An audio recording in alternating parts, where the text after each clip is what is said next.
you mentioned different stages. So one is the seed capital stage and so on. So you have different stages. And you also mentioned even starting in Peru with smaller amounts, 20, 40K US dollars, which still is already a lot for local entrepreneurs often. Mhm.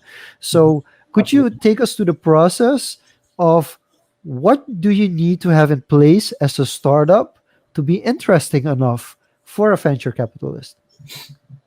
Okay, here let me first take a step back, and I always say, and it's not the straight answer, but it's the truth, the reality. There's two type of entrepreneurs.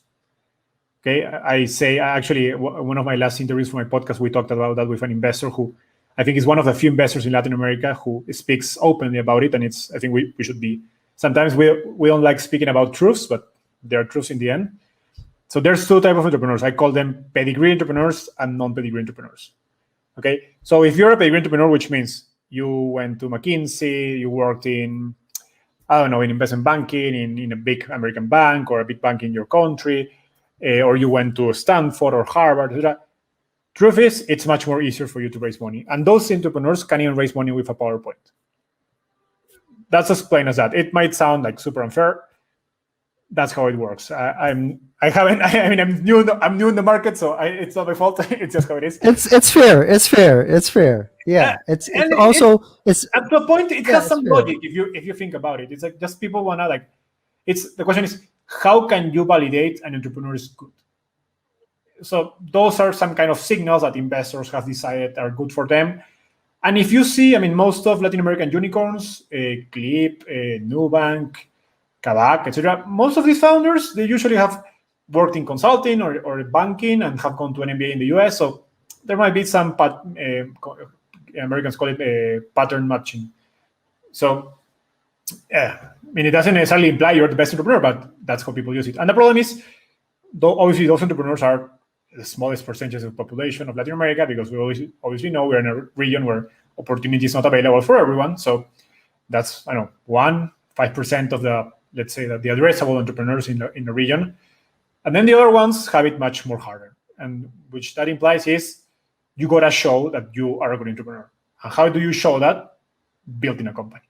So that when entrepreneurs come to me and ask me for feedback, hey, I want to raise X amount of money, I want to raise a seed round, I say, okay, what I don't necessarily tell them, okay, you are a pedigree entrepreneur or not, but I cater or like shape my advice according to his case, because I know what they're gonna get when they go to market and start talking to investors. Because I'm one, and I've been working in with many.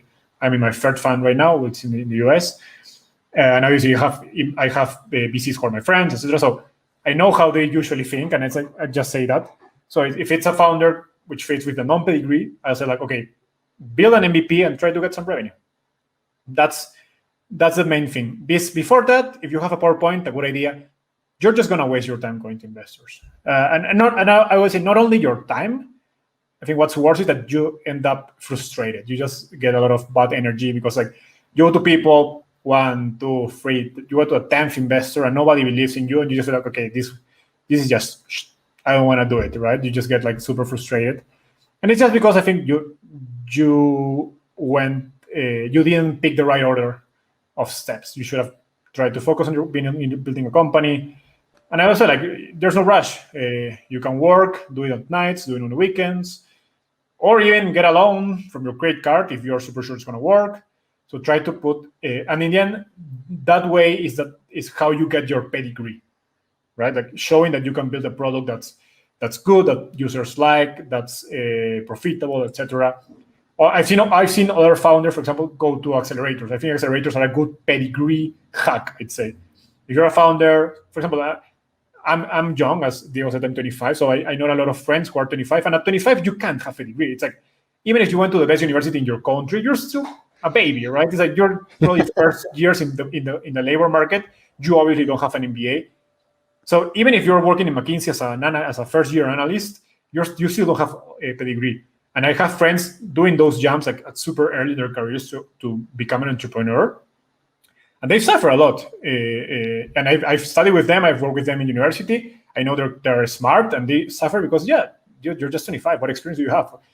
you haven't even had like probably were boss of someone in another company, right? So and for those, I think for those kind of young entrepreneurs, especially like accelerators like Y Combinator, 500 Startup, they really help them a lot because they put you like a brand that just opens your door to a lot of investors and possibility to not only investors but get the talent, allies, etc.